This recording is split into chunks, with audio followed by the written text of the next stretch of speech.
धरती फट रही है। बहुत समय पहले की बात है।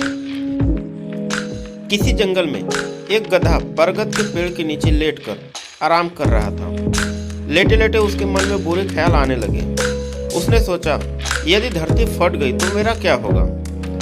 अभी उसने ऐसा सोचा ही था कि उसे एक जोरदार धमाके की आवाज आई। वह भयभीत हो उठा और चीखने लगा, भागो भागो, धरती फट रही है, अपनी जान बचाओ। और ऐसा कहते हुए वह पागलों की तरह एक दिशा में भागने लगा।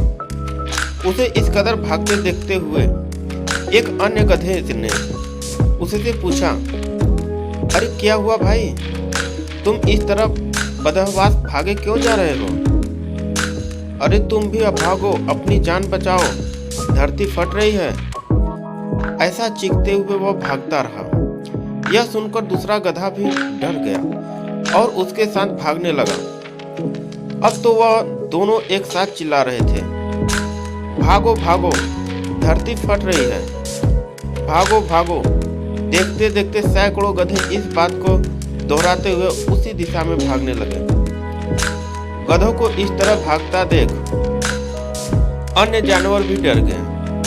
धरती फटने की खबर जंगल में लगी आग की तरह फैलने लगी और जल्द ही सबको पता चल गया कि धरती फट रही है। चारों तरफ जानवरों की चीख पुकार मच गई। सांप, बिच्छू, सियार, लोमड़ी, हाथी, घोड़े, सभी जानवर उस झुंड में शामिल हो गए और भागने लगे। जंगल में फैले इसे हल्ले को सुनकर अपने गुफा में विश्राम कर रहा जंगल का राजा शेर बाहर निकला। उसने अपनी आंखों पर यकीन नहीं हुआ कि सारे जानवर एक ही दिशा में भागे जा रहे हैं। वह उछलकर सबके सामने आया और गूंजती दहाड़ के साथ बोला, ये क्या पागलपन है, कहाँ भागे जा रहे हो तुम सब? महाराज, धरती फट रही है, आप भी अपनी जान बचाइए। झुंड में आगे खड़ा बंदर बोला, किसने कहा ये सब? शेर ने प्रश्न किया। सब एक दूसरे का मुंह देखते रह गए। फिर बंदर बोला, मुझे तो ये बात चीते ने बताई थी। चीते ने कहा, मैंने तो ये पक्षियों से सुना था और ऐसे करते करते पता चला कि ये बात सबसे पहले गधे ने बताई थी। गधे को महाराज के सामने बुलाया गया। तुम्हें कैसे पता चला कि धरती फट रही है? शेर ने गुस्से से में पूछा। मम्मा, मैंने अपने कानों से धरती के फटने की आवाज सुनी महाराज। गधे ने डरते हुए उत्तर दिया, ठीक है, चलो मुझे उस जगह ले चलो और दिखाओ कि धरती फट रही है। ऐसा कहते हुए शेर गधे को उस तरफ ढकेलता हुआ ले जाने लगा। बाकी जानवर भी उनके पीछे हो लिए और डर डर को उस ओर बढ़ने लगे। बरगद के पास पहुंचकर गधा बोला, हुजूर, मैं यहीं सो रहा था कि तभी जोर से धरती फटने की आवाज आई। मैंने खुद उड़ती हुई धूल देखी और भागने लगा। शेर ने आसपास जाकर देखा और सारा मामला समझ गया। उसने सभी को संबोधित करते हुए बोला, ये गधा महामूर्ख है।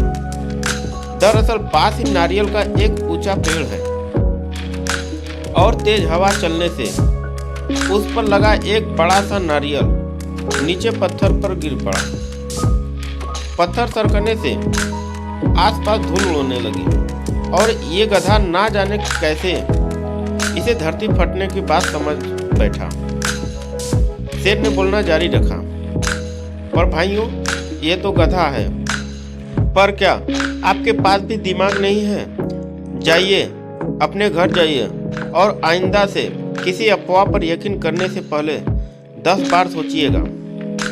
फ्रेंड्स, हमारी लाइफ में भी कई बार ऐसा होता है कि हम किसी अफवाह को सुनते हैं और उस पर यकीन कर बैठते हैं। इन रूमर्स की चपेट में आकर हम कई बार ज़्यादा पैसों की लालच में अपनी गाड़ी कमाई भगेड़ू कंपनियों में लगा देते हैं, तो कई मामलों में ये दंगों और भगदड़ के रूप में कई जाने लेता है। इसलिए हमें किसी गधे की बात में यकीन नहीं करने से पहले अपना दिमाग जरूर लगा लेना चाहिए और ये भी समझना चाहिए कि अगर सैकड़ों लोग भी किसी गलत चीज को बढ़ावा दे रहे हैं तो भी वो गलत ही है और उससे बचने में ही भलाई है। दोस्तों, यह वीडियो पसंद है तो लाइक, कमेंट, शेयर तथा मेरे चैनल लैला वाइफ स्टोरी को सब्सक्राइब जरूर करें।